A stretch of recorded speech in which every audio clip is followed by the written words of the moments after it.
Hi, I'm John Longstreet, and welcome to another edition of the Longstreet Beat. This time we're on the road with Bertrand Artigues in Erie, Pennsylvania.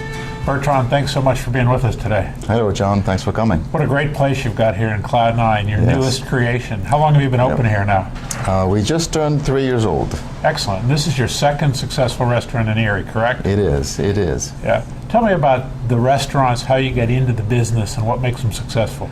I think you have to have it in your blood.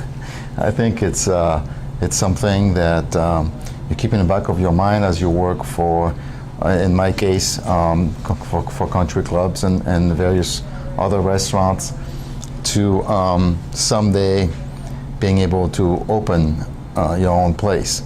Now, it doesn't happen that easily, of course, but you plan it in the back of your head, you plan it, and then someday you're like, okay, I got to make the jump.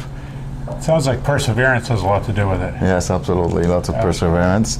And of course, when you learn, you got to learn with all the things that are out there. The restaurant, Pennsylvania Restaurant and Lodging Association at the time was the Pennsylvania Restaurant Association that I joined early on, thanks to Michael Barrett. And you know, you the friendship you develop with the organization, the restaurantowner.com magazine that you get, you just feed your brain. You learn, you know. So not that we're here for an advertisement for PRLA, but this was a big part of helping you succeed. Yes. I mean, the knowledge. To succeed, you need to have the knowledge. Yeah. You can't jump into something in being blind. You got to know what you're doing. Even when you know what you're doing, sometimes you screw up. Yeah, well said. Yeah. Now, folks might be able to tell from watching this interview that you're not from Pennsylvania, right? Originally. Yes. How'd you end up in Erie?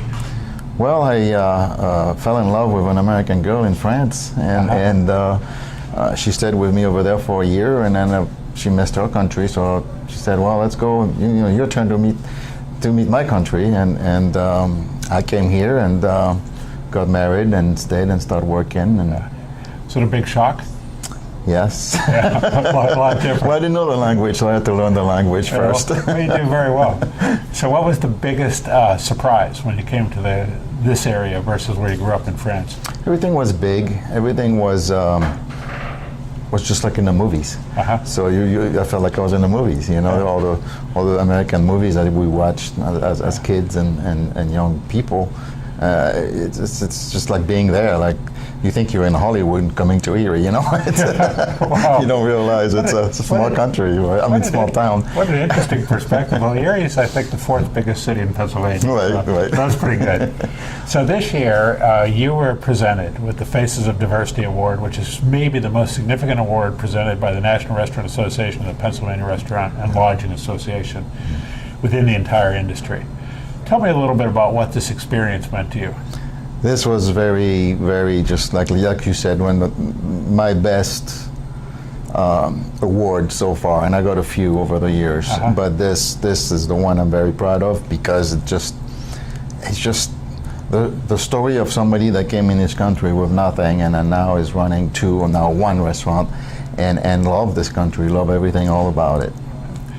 When I was watching your speech that night, as well as the other two winners, it made me realize how much we take for granted in this country and how much we have, and we don't appreciate how much we have compared to others. You've overcome significant obstacles to achieve the success you have now.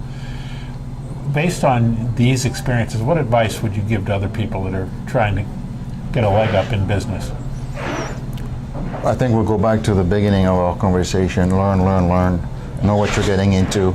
Perseverance is what you need, and then don't be afraid to go out there, and don't be afraid to use all the things that, here again, the association has, the restaurantowner.com have to offer, the various magazines out there about food and business, and also what the city has to offer when it comes to small business. They help people that want to open their own like that way. So there's a lot of help out there. You need to grab it, and then after that, you need to make your financial business plan and not your business plan, and try to get the banks to loan you the money. So, what do you love most about this business? Oh my gosh.